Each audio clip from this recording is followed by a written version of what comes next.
अस्सलाम वालेकुम। कैसे हैं आप सब? आई होप के सब ठीक होंगे। अल्हम्दुलिल्लाह मैं भी बिल्कुल ठीक हूँ।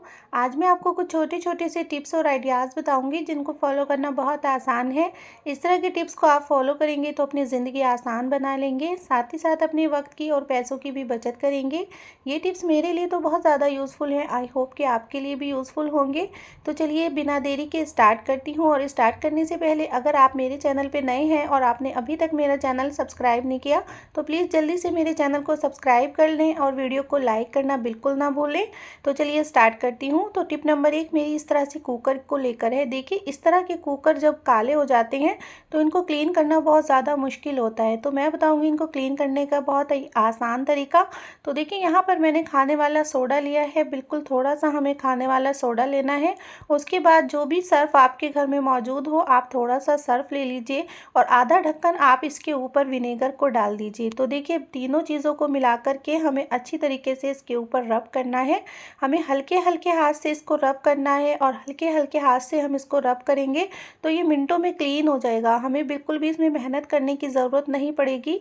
बहुत आसानी से हम इसको साफ़ कर लेंगे। जितनी भी कालिक होगी कुकर के अंदर, कुकर के बाहर, मिनटों में सब क्लीन हो जाएगी। तो देखिए अच्छी तरीके से मैं इसको मल के साफ़ कर दूँगी। और अगर आपका कुकर ज़्यादा गंदा है तो हल्का-हल्का सा हार्पिक डाल कर के भी आप इसको क्लीन कर सकते हैं। मिनटों में बिल्कुल क्लीन हो जाता है। और ये तीनों चीज़ें मिलकर के इतना अच्छा काम करती हैं। अगर आपका बर्तन बहुत ज़्यादा काला है, बिल्कुल भी साफ़ नहीं हो रहा है तो 5 मिनट के लिए आप इसको लगा कर के रख दें, मिनटों में क्लीन हो जाएगा। तो देखिए मैं यहाँ पर इसको वॉश करके भी दिखा रही हूँ कितनी जल्दी मैंने इसको क्लीन कर दिया है। इसी तरीके से आप अपने किचन के सभी बर्तनों को बहुत ही आसानी से साफ़ कर सकते हैं। इसमें आपको मेहनत करने की ज़रूरत नहीं पड़ेगी। आई होप कि आपको टिप पसंद आई होगी। तो चलिए देख लेते हैं अगली टिप। अगली टिप मेरी इस तरह के डिस्पोज़ल बॉक्स को लेकर है। अक्सर क्या होता है इस तरह के डिस्पोज़ल बॉक्स खाने के साथ जब घर में आते हैं तो हम इनको ऐसे वेस्ट कर देते हैं या सही से इनका इस्तेमाल नहीं कर पाते। तो इनका इतना अच्छा यूनिक इस्तेमाल बताऊंगी। तो उसके लिए देखिए यहाँ पर मैंने चाकू को गर्म करके और डिब्बे के ढक्कन में इस तरह से छेद कर लिए हैं। इसी तरीके से आपको छेद करने हैं, इसी तरीके के निशान लगाने हैं। पूरे ढक्कन पे आप इसी तरीके के निशान लगा लीजिए और उसके बाद मैं आपको इसका इस्तेमाल बताऊंगी। बहुत ही आसानी से आप इसको यूज़ कर पाएंगे और बहुत ही ज़्यादा आपके यूज़ में आएगा। तो देखिए इस तरह की चम्मच हमारे घर में बहुत ज़्यादा मौजूद होती है। किचन में इतनी ज़्यादा इस तरह की चम्मच होती हैं, इधर उधर बिखर जाती हैं, रखने की जगह भी नहीं होती। जब हम बर्तन धोते हैं तो इस तरह से हम अपने बॉक्स में रखेंगे तो चम्मच हमें बहुत आसानी से मिल जाएगी। और साथ ही साथ देखिए मैं यहाँ पर आपको चाकू के रखने का भी तरीका बताऊंगी। तो उसके लिए देखिए मैंने पहले इस डिब्बे में चावल डाल दिए हैं और उसके बाद मैं इसके अंदर चाकू लगा दूंगी। जितने भी चाकू या कैंची हमारे घर में मौजूद है तो इस तरह से आप लगा करके रख लीजिए। इससे चाकू की धार बिल्कुल भी ख़राब नहीं होती और चाकू आपके सेफ रहते हैं। आई होप कि आपको टिप पसंद आई होगी। तो चलिए देख लेते हैं अगली टिप। अगली टिप इस तरह से टिश्यू पेपर को लेकर है। टिश्यू पेपर का अंदर वाला पार्ट अक्सर सब लोग फेंक ही देते हैं, इसका इस्तेमाल नहीं करते। लेकिन आज मैं आपको इसका बहुत ही यूनिक इस्तेमाल बताऊंगी जो आपकी डेली लाइफ को आसान बना देगा। तो देखिए यहाँ पर मैं इस पार्ट के ऊपर परफ्यूम का स्प्रे कर दूंगी और परफ्यूम का स्प्रे करके मैं इस तरह से आपको जूतों के अंदर इसको रख करके दिखाऊंगी। तो इस तरह से आप अपने जो आपके जूते हैं डेली में आप इसको इस्तेमाल करते हैं तो इस तरह से उसके अंदर आप रख दिया करें। जूतों के अंदर इतनी गंदी स्मेल आती है तो वो बिल्कुल भी नहीं आएगी। आपको इस तरह से परेशानी का सामना नहीं करना पड़ेगा। हमेशा आपके जूते फ्रेश बने रहेंगे। आई होप कि आपको टिप पसंद आई होगी। तो चलिए देख लेते हैं अगली टिप। अगली टिप मेरी इस तरह के ये जो कटर होता है हमारा इसी को लेकर है। अक्सर क्या होता है इस तरह के कटर की ये जो ब्लेड होते हैं बहुत ज़्यादा जंग आ जाता है या फिर ये बिल्कुल भी काम नहीं करते, काम करना बंद कर देते हैं। तो इनको शार्प करने का बहुत आसान तरीका है। जो हम चाय बनाते हैं, चाय की पत्ती को आप इसके अंदर डाल दीजिए और इससे आप अपने जो चॉपर है इसको आप साफ़ कर लीजिए। बहुत आसानी से साफ़ हो जाता है। चाय की पत्ती बिल्कुल क्लीन कर देती है और जंग को बिल्कुल हटा देती है। तो इस तरह से अपने बर्तन को आप क्लीन कर सकते हैं और अपने बर्तन को सेफ बना सकते हैं। तो देखिए मैं अच्छी तरीके से इसको साफ़ कर लिया है और अच्छी तरीके से मैंने इसको वॉश कर लिया है। अब आप खुद ही देख सकते हैं कितना अच्छा क्लीन हो गया है और इसके ब्लेड शार्प हो गए हैं। तो इस तरह की टिप को आप ज़रूर फॉलो कीजिए। आई होप कि आपको टिप पसंद आई होगी। चलिए देख लेते हैं अगली टिप। अगली टिप मेरी इस तरह से बैग को लेकर है। अक्सर क्या होता है बच्चों के बैग स्कूल के जो होते हैं ना तो इतना ज़्यादा नाजुक होते हैं। कभी कभी बच्चे इतना ज़्यादा खोल के बैग को, चेन को खोलते रहते हैं, बंद करते रहते हैं और वो लूज़ हो जाती है या फिर टूट जाती है। तो उसको सही करने का ये बहुत ही आसान तरीका है। आपके घर में कोई भी पेपर क्लिप हो तो पेपर क्लिप को इस तरह से लगा दीजिए, तो देखिए चेन आपकी आसानी से बंद भी हो जाएगी और खुल भी जाएगी। इस तरह की टिप को ज़रूर फॉलो कीजिए। चलिए देख लेते हैं अगली टिप। अगली टिप भी मेरी बहुत ज़्यादा यूनिक है।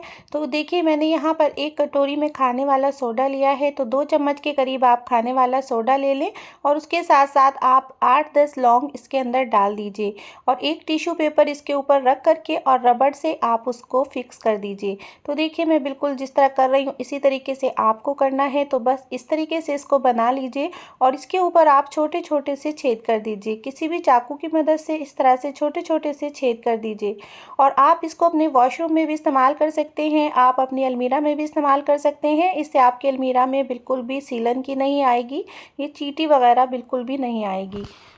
अगर आप इसको वॉशरूम में इस्तेमाल करेंगे तो वॉशरूम में बिल्कुल भी गंदी स्मेल नहीं आएगी, आपका वॉशरूम भी फ्रेश रहेगा। और अगर अलमीरा में इस्तेमाल करेंगे तो आपके कपड़े बिल्कुल फ्रेश बने रहेंगे, आपको बिल्कुल भी परेशानी नहीं होगी। आई होप कि आपको टिप पसंद आई होगी। तो चलिए देख लेते हैं अगली टिप। अगली टिप मेरी इस तरह के वर्क वाले कपड़ों को लेकर है। अक्सर क्या होता है, जिन कपड़ों पर इस तरह का वर्क होता है जो उलझता है, इधर उधर अटक जाता है, तो उसको हम किस तरह से रखें अलमारी में कि कपड़े हमारे बिल्कुल सही रहें, ख़राब ना हो। इसके लिए मैं आपको बताऊंगी कि जो कुशन कवर होते हैं घर में बहुत ज़्यादा हो जाते हैं और जो पुराने कुशन कवर होते हैं उनका इस्तेमाल नहीं होता। तो इस तरह से अपने कढ़ाई वाले कपड़ों को कुशन कवर में रख करके आप अपनी अलमीरा में बहुत आसानी से रख सकते हैं। इससे कपड़े उलझते नहीं और आपके बहुत ही आसानी से 2-3 सूट एक ही कुशन कवर में आ जाते हैं। और कुशन कवर को जब इस तरह से आप कपड़े रख देते हैं तो अलमारी में उलझते नहीं और बहुत ही अच्छी तरीके से आपके कपड़े सेफ हो जाते हैं और साथ ही साथ आपके जो पुराने कुशन कवर हैं उनका भी इस्तेमाल हो जाता है।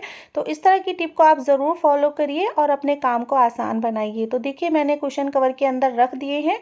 आई होप कि आपको टिप पसंद आई होगी। तो चलिए देख लेते हैं अगली टिप। अगली टिप मेरी इस तरह से हॉट पॉट को लेकर है। कभी कभी क्या होता है, हॉट पॉट के अंदर एक अजीब सी स्मेल आने लगती है या फिर अलग अलग तरह की, जब हम इसमें सब्जी रख देते हैं, खाने रख देते हैं तो उसकी भी स्मेल आती है। तो उसको किस तरह से हम हटाएं, किस तरह से उसको ख़त्म करें, तो देखिए उसके लिए मैंने यहाँ पर एक टिश्यू पेपर के ऊपर 3-4 लौंग रखी हैं और इसको जला करके मैं हॉट पॉट के अंदर रख दूंगी। इसके धुएं से जितनी भी स्मेल होगी हॉट पॉट की वो सब चली जाएगी और हम दूसरी तरह का खाना बहुत आसानी से इसके अंदर रख देंगे। तो इस तरह की टिप को आप ज़रूर फॉलो कीजिए। तो चलिए देख लेते हैं अगली टिप। अगली टिप मेरी इस तरह से बुक को लेकर है। अक्सर क्या होता है, लाइब्रेरी के अंदर जो हमारे घर में बच्चों की किताबें होती हैं, बड़ों की किताबें होती हैं, तो अक्सर क्या होता है कि वो रखी रहती हैं और उनमें रखी रखी जो पुरानी किताबें हो जाती हैं, सीलन की अजीब सी आने लगती हैं। तो उसको किस तरह से आप सही करें कि सीलन की ना आए और आपकी किताबें जो है वो सेफ़ बनी रहे, आपस में ना चिपकें। तो इस तरह से कोई भी टेल्कम पाउडर लेकर के आप इस तरह किताब के अंदर डाल दीजिए। इससे आपकी किताबों के जो पेज होंगे बिल्कुल भी नहीं चिपकेंगे और इस तरह उनके अंदर गंदी सी स्मेल भी नहीं आएगी, सीलन की भी नहीं आएंगी। आपकी किताबें इस तरह से सेफ बनी रहेंगी। तो चलिए देख लेते हैं अगली टिप। अगली टिप मेरी इस तरह से पेन को लेकर है। अक्सर क्या होता है, बच्चों के घरों में इस तरह के पेन बहुत सारे हो जाते हैं खाली। यहाँ पर मैं आपको पेन का भी यूज़ बताऊंगी कि किस तरह से आप इसका इस्तेमाल कर सकते हैं। तो खाली पेन को आप फेंका ना करें, उसका भी इस्तेमाल कर लिया करें। तो पेन के अंदर का हम रिफिल निकाल देंगे और इसके जो आगे वाले पार्ट है उसको हम गैस पे करके इसको हम बंद कर देंगे। तो ये बहुत जल्दी पिघल जाता है और आपस में चिपक भी जाता है। तो देखिए घर में जितनी भी सुई होती हैं या फिर जितनी भी बॉल पिन वगैरह होती हैं तो उनको रखने के लिए बहुत ही अच्छा सा एक ऑर्गेनाइज़र बनकर के तैयार हो गया है। अगर हमें कहीं पर भी जाना हो किसी भी जगह पे तो हम अपने साथ बहुत आसानी से इसको ले जा सकते हैं। इस तरह से आपके पेन का भी इस्तेमाल हो जाएगा और आपकी चीज़ें वेस्ट होने से बच जाएंगी, साथ ही साथ आपकी जो पिन है तो वो भी सेफ हो जाएंगी। आपका काम इस तरह से आसान हो जाएगा। तो इस तरह की टिप को आप ज़रूर फॉलो कीजिए। आई होप कि आपको टिप पसंद आई होगी। तो चलिए देख लेते हैं अगली टिप। अगली टिप मेरी इस तरह से किचन के कपड़े को क्लीन करने के लिए है।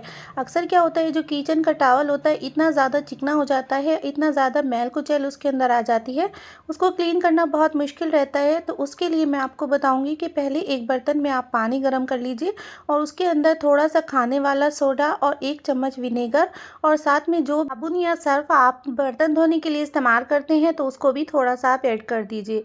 और अच्छी तरीके से इस कपड़े को भिगो कर के आपको 10-15 मिनट के लिए इसी तरह से रख देना है, क्योंकि ये गर्म पानी में हम भिगो रहे हैं इसलिए इसकी चिकनाई बहुत जल्दी निकल जाएगी।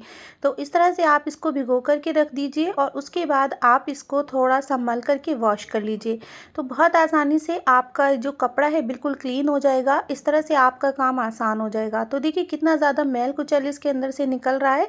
इसी तरीके से अपने किचन टॉवल को आप ज़रूर क्लीन किया करिए, आपकी मेहनत भी नहीं लगेगी और आपका वक्त भी इस तरह से ज़ाया नहीं होगा। आई होप कि आपको टिप पसंद आई होगी। तो चलिए देख लेते हैं अगली टिप। अगली टिप मेरी इस तरह से हॉट पॉट को लेकर है। अक्सर क्या होता है, जब हॉट पॉट पुराना हो जाता है तो इसमें खाना ज़्यादा देर तक गर्म नहीं रहता।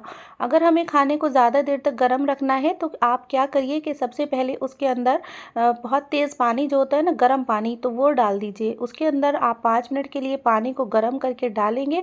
उसके बाद आप पानी निकाल करके इसके अंदर आप खाना रख सकते हैं। अब आपका खाना बहुत टाइम तक गर्म रहेगा। आई होप कि आपको टिप पसंद आई होगी। अगर आपको मेरी कोई भी टिप पसंद आई तो प्लीज़ जल्दी से चैनल को सब्सक्राइब कर लें, वीडियो को लाइक कर दें और अपने दोस्तों में शेयर करना बिल्कुल ना भूलें। तो चलिए चलती हूँ, इंशाल्लाह फिर लौट के आऊँगी एक और नई टिप के साथ। तब तक के लिए अल्लाह हाफिज़।